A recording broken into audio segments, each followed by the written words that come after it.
Good morning, students. So today we are going to discuss about oxoacids or oxyacids of phosphorus and properties of group 16 elements. Okay. So first of all, let us start with the oxyacids of phosphorus. Now, first of all, oxyacids of phosphorus means those compounds of phosphorus which are obtained by the reaction with oxygen and they show acidic behavior. So acidic behavior means they should have tendency to release H positive ion. So in general we can say that compounds formed by the combination of these three elements which behave as acid are called oxyacids or oxoacids of phosphorus. Okay. Now there are few things. There is presence of P double bond O. When we see the bonding in those molecules, then there must be presence of P double bond O. This type of bond will be there. Then there will be the bonds like pH or POH bonds. Okay, this way bond should be there. Now if there is this type of bond, then such bond is non-ionizable. Such bond is non-ionizable. What does it mean? It means that it cannot be given out as H positive. But if there is presence of POH bond, then it is ionizable. It means that this bond can release H as H positive ion, and so this bond is responsible for basicity of the acid, whereas this bond is not responsible for basicity of the acid. Okay, so on the basis of formula we cannot tell what is the basicity of the molecule by just counting the number of hydrogen atoms, but we have to see the structure. In that structure we have to see how many POH bonds are there. As many POH bonds will be there, that will be the basicity of that acid, because that many hydrogens only can be given out as H positive ion by those molecules, but these cannot be given. Okay. Okay, now let us discuss. The very first is H3PO2, hypophosphorus acid. Now in this case, if we see the oxidation state of phosphorus, it is +1. Now there is one POH bond, two PH bonds and one PO bond. So if you remember this thing, then you can reduce the structure very easily. Now see, in this case there is one PO bond. Okay, there is presence of two PH bonds and there is one POH bond. So this becomes the formula, this becomes the structural formula of H3PO2. Okay, there is one this, two such bonds and one POH bond. So after seeing this, what you will say, what is the basicity? There is only POH bond, only one is there. So basicity for this acid is 1, and we will say this is monobasic in nature. Okay. Similarly, H3PO3, it is called orthophosphorus or simply phosphorus acid.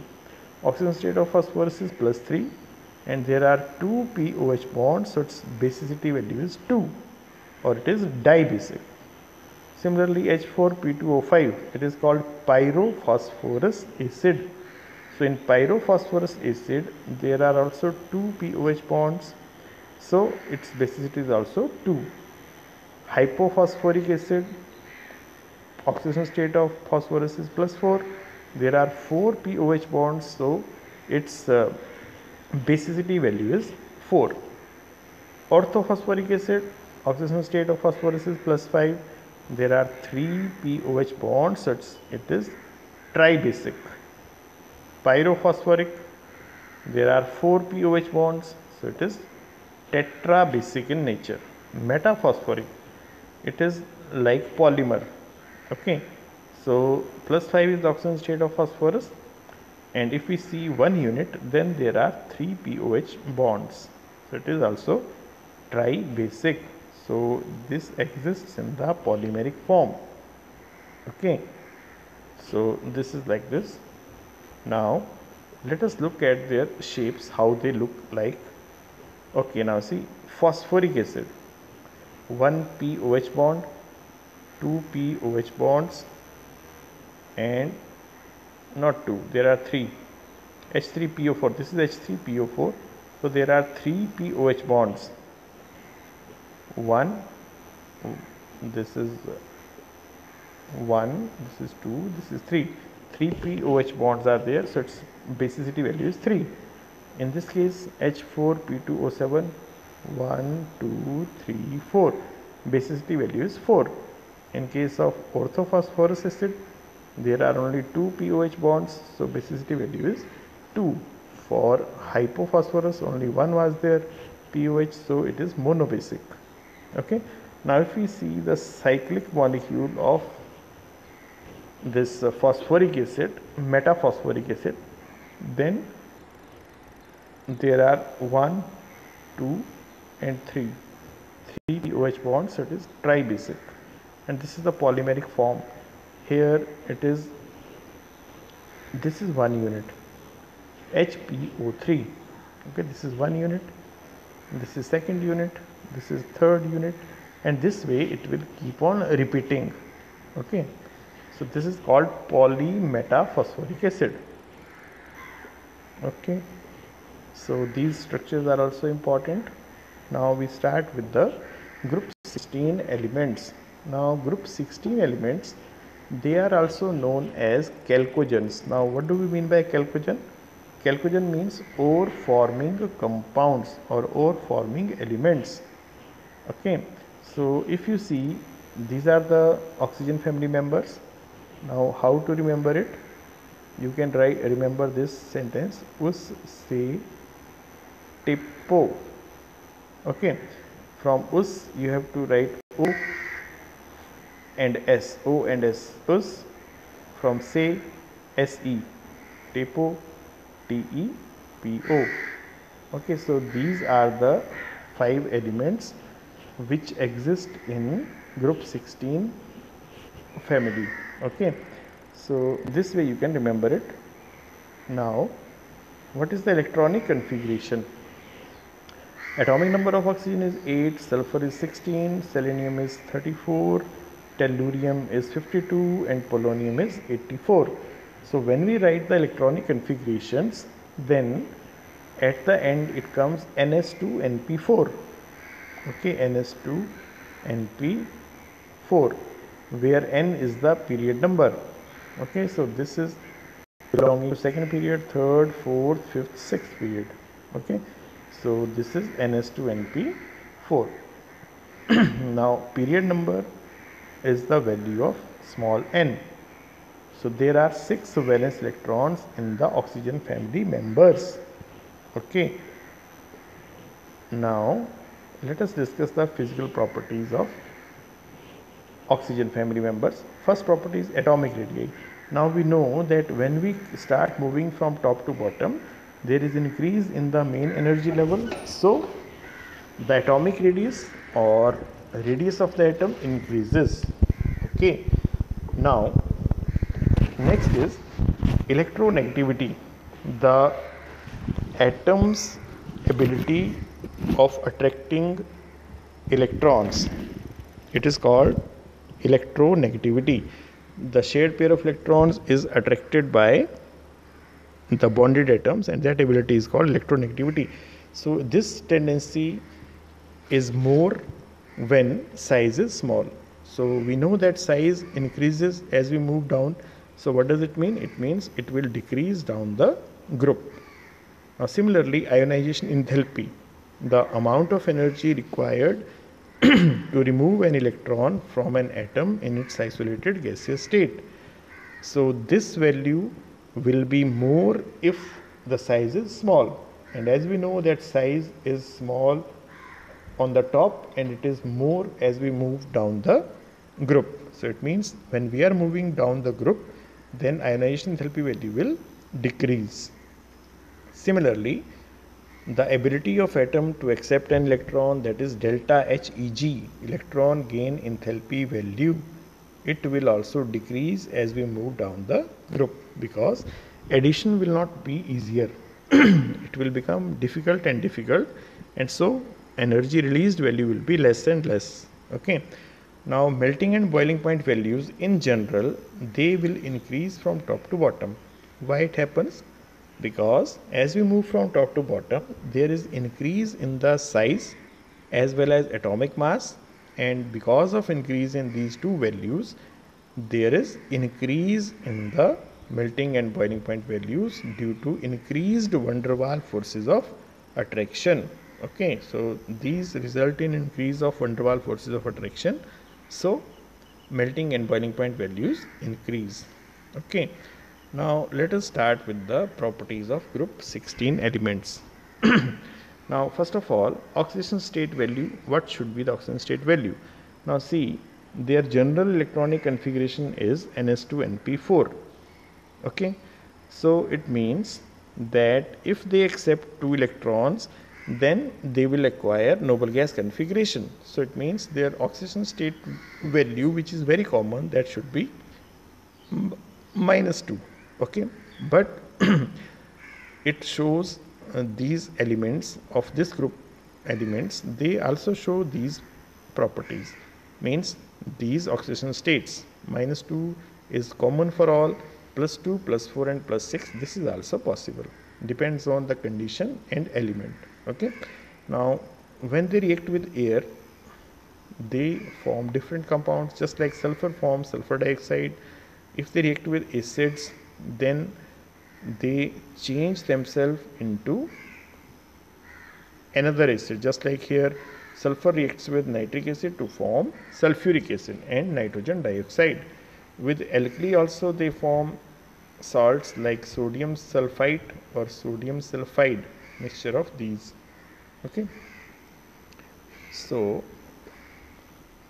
let us discuss few more properties. With non-metals, sulfur combines and it forms carbon disulfide. It is a very good solvent. With hydrogen gas, it forms hydrogen sulfide gas, which is also useful component for laboratory. It combines with fluorine to form its fluoride, and with copper also it combines to form copper sulfide. So these were the properties of sulfur, means how sulfur reacts with other elements, whether they are metals or non-metals or acids. Okay, now regarding reactivity, what we know, the metallic character increases as we descend the group. Metallic character, what is metallic character? Metallic character is tendency to form positive ion by losing an electron. So this tendency increases on moving from top to bottom. Why it increases? Because the size increases on moving from top to bottom. So it means that metallic character also increases from top to bottom. So the element which is at the bottom, that will be a metal, just like polonium. Polonium is at the bottom and it is a metal. Selenium and tellurium, they are semiconductors.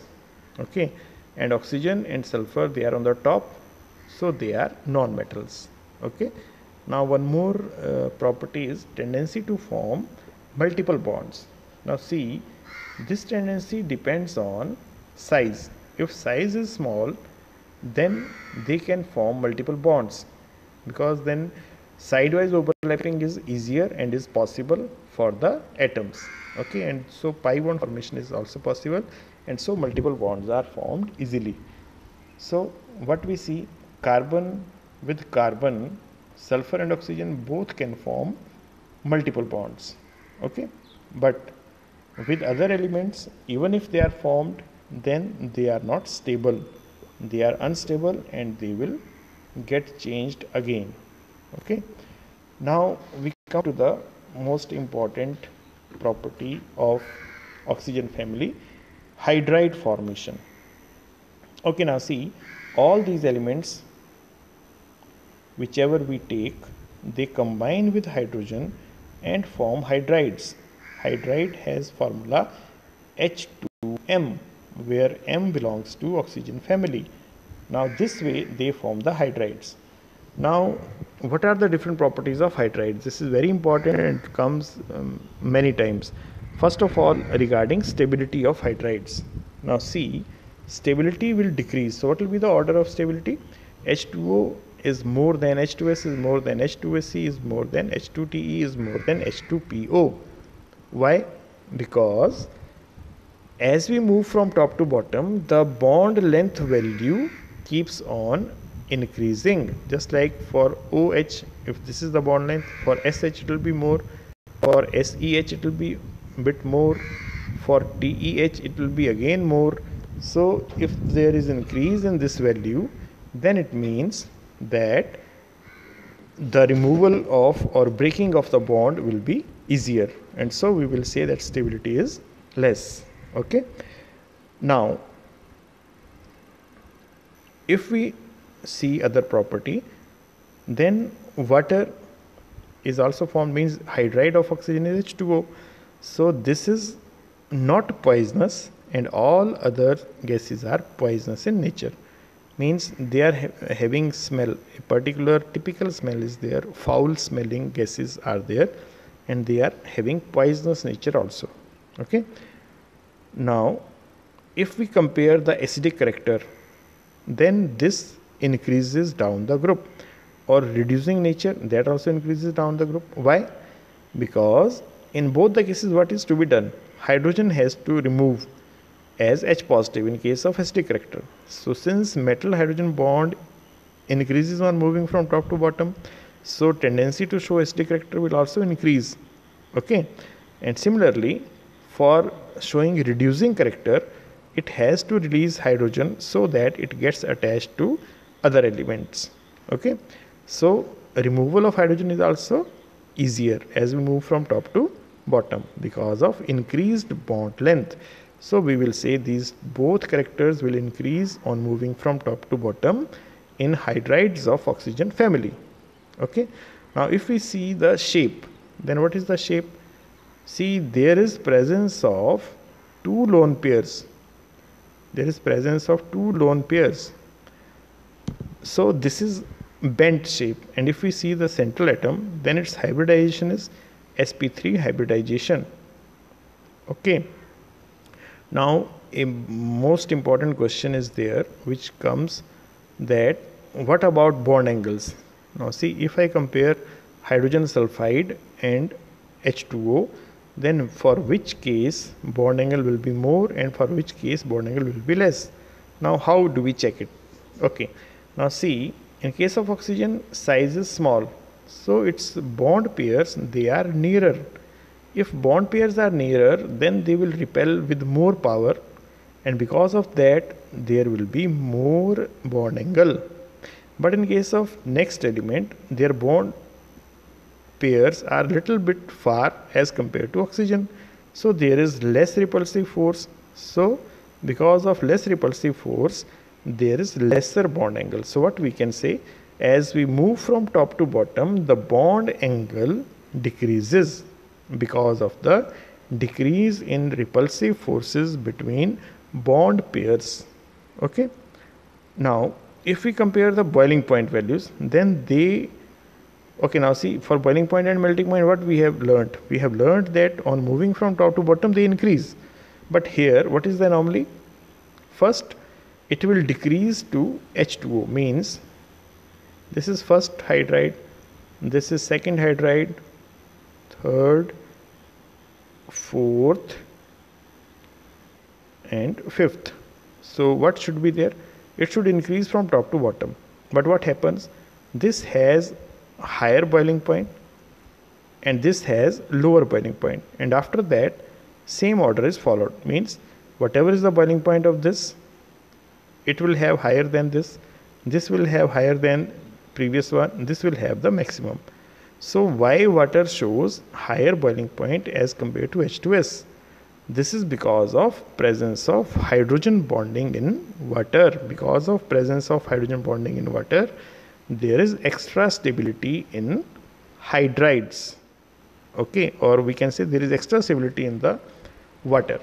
Okay, now next comes formation of halides. Just like we did hydrides, there is formation of halides also. So halides will be formed after the combination with halogen. Okay, now when these elements combine, they form monohalides, dihalides, tetrahalides and hexahalides. Now see, what does it mean? It means dimer form. This is existing as dimer. Okay, now one question comes that compounds of oxygen with fluorine are called oxyfluorides. Okay, or what we should say? We should say oxide of fluorine, or we should say fluoride of oxygen. Okay, this is the question. So how it is written? It is written as OF2 and it is called fluoride of oxygen. Why it is called so?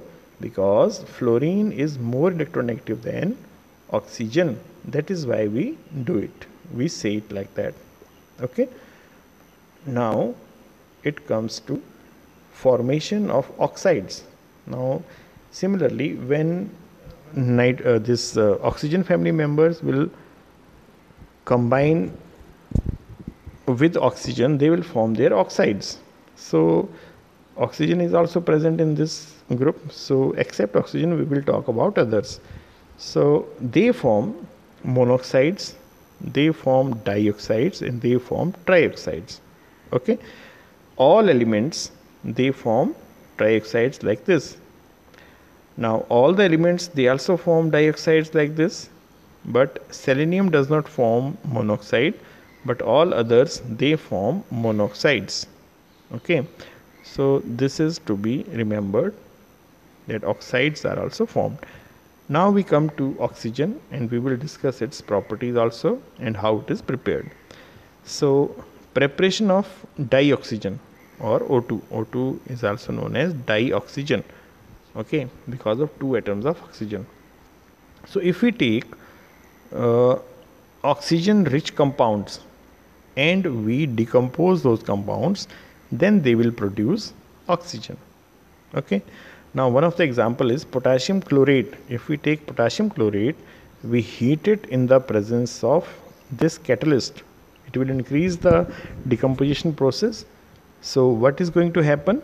There will be formation of oxygen gas and potassium chloride. Okay, now similarly, if we heat potassium nitrate, then there will be formation of oxygen gas, or potassium permanganate. If it is heated, then also there is formation of oxygen. So very first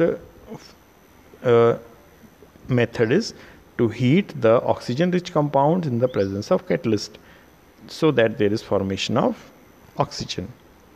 Now if we use hydrogen peroxide, then also it can be done.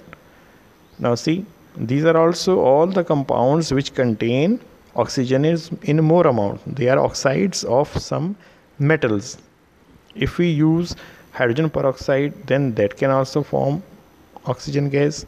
If we take oxides of some metals and we heat it, then also there is formation of oxygen gas. So oxygen can be prepared in many ways. Now let us check the diagrams, and there are two commercial methods. First is electrolysis of the acidulated water. Acidified water means acidulated. We will take just water and we will add little amount of acid in that. Presence of acid helps in ionization of water. So once there is formation of H positive and OH negative ions, then cation will move towards cathode, and there will be the process of cation goes to cathode. At cathode, reduction occurs and anion goes towards anode and there oxidation occurs. So at anode, OH negative ions will go and they will produce O2. Okay, similarly at cathode, H positive ions will go and they will produce hydrogen. Okay, so this way oxygen can be prepared commercially by the electrolysis process. Similarly, we can do the fractional distillation process of liquid air. So what we do in this method, we take air, we compress the air, because what we have to do, first of all, we have to bring air into liquid air form. So we will compress it we will decrease its temperature, and then we will get the liquid air. Liquid air means it will contain O2, N2 and all other gases which are present in air. So what happens now? We add our air from this side, we compress it first, then we cool down it so that it changes into liquid form, and then we start the process of fractional distillation, and at different temperatures we get different products, and those products are in the form of gas, which is again condensed to form liquid. Okay, so liquid oxygen can be obtained by using fractional distillation of liquid air. Okay, now what are the properties of oxygen? Now you know it is colorless gas, it is having no odor or no taste, it is heavier than air, and it is soluble in water. It is difficult to liquefy. Boiling point is 90.2 Kelvin, and the liquid is pale blue in color. In case we liquefy it, then its color becomes pale blue. Okay, at still lower temperature, light blue solid oxygen is obtained, which has a melting point of 54.4 Kelvin. Okay, so we can change oxygen into liquid form also, as well as solid form also. Okay, now what are the chemical properties of oxygen? It reacts with, first of all, metals. Now when it reacts with metals, it forms its oxide, just like sodium reacts with oxygen to form sodium oxide. Calcium reacts with oxygen to form calcium oxide. Now we have done in our earlier classes a reactivity series. Okay, now all the metals which are from aluminium to copper, because hydrogen, where is hydrogen in the reactivity series? We start from most reactive elements, and then reactivity keeps on decreasing. At some way we come across hydrogen. Immediately after hydrogen there is copper. Okay, so what we are saying, metals in the reactivity series from aluminium to copper, all the metals which are lying here, okay, they react with oxygen in the air to form metal oxides. They all will react to form their oxides. Okay, so this was the case. Now when carbon reacts with excess of oxygen, carbon dioxide is formed. Okay, this is complete combustion we can say, and this we can say incomplete combustion. So when limited supply of air is done, then carbon monoxide is obtained. Carbon monoxide is poisonous gas, and this is not poisonous. So this is the difference. So in both the cases what happens, there is release of large amount of heat. Okay, now when we talk about sulfur, then it reacts with oxygen, it catches fire, and there is formation of sulfur dioxide gas. Similarly, hydrogen, when reacts with oxygen, it forms water. Okay, now suppose we react ammonia with oxygen, then there is formation of nitric oxide. This was the first reaction in the process of formation of nitric acid. Okay, now similarly sulfur dioxide, it gives sulfur trioxide gas also after reaction with oxygen. Okay, now it reacts with the metal sulfides. If we take metal sulfide, just like if we take FeS or we take PbS, this is metal sulfide. When it reacts with oxygen, then it forms its oxide and sulfur dioxide. Okay, so metal oxide and sulfur dioxides are formed. These reactions are there in metallurgy. Okay, now it reacts with hydrocarbons forming carbon dioxide and water. So any hydrocarbon if we take, just like CH4, if I have taken it is hydrocarbon, then it will react with it and there will be formation of carbon dioxide and water. Okay, so oxygen plays a very wide role in so many things. Now what are its uses? Now see, the most important and foremost use is it is essential for life. And without this, no combustion process will occur. Okay, and it helps in biological functions in respiration. Okay, it is springly soluble in water, means it dissolves in water to a somewhat extent. Okay, and it is required for the aquatic life. Oxygen gas is used with hydrogen or coal gas in blowpipes and with acetylene in the oxyacetylene torch. So for welding purposes and cutting metals also there is use of oxygen gas. Okay, it is used in number of industrial processes.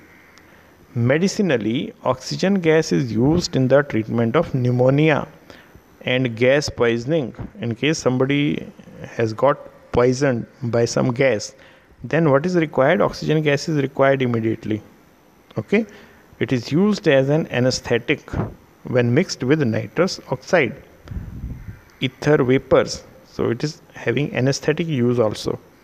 Okay, carbon dioxide is often mixed with oxygen as this stimulates breathing, and this mixture is also used in cases of poisoning and collapse for restoring respiration. So in case somebody is facing problem with respiration, then what is done? It is mixed with carbon dioxide and that mixture is given to the patient and he gets cured. Okay, now liquid oxygen mixed with powdered charcoal has been used as an explosive. So liquid oxygen is having use as explosive also when it is mixed with this powdered charcoal. Okay, so whatever we have done today, on the basis of that you have to solve these home assignments. Okay, thank you.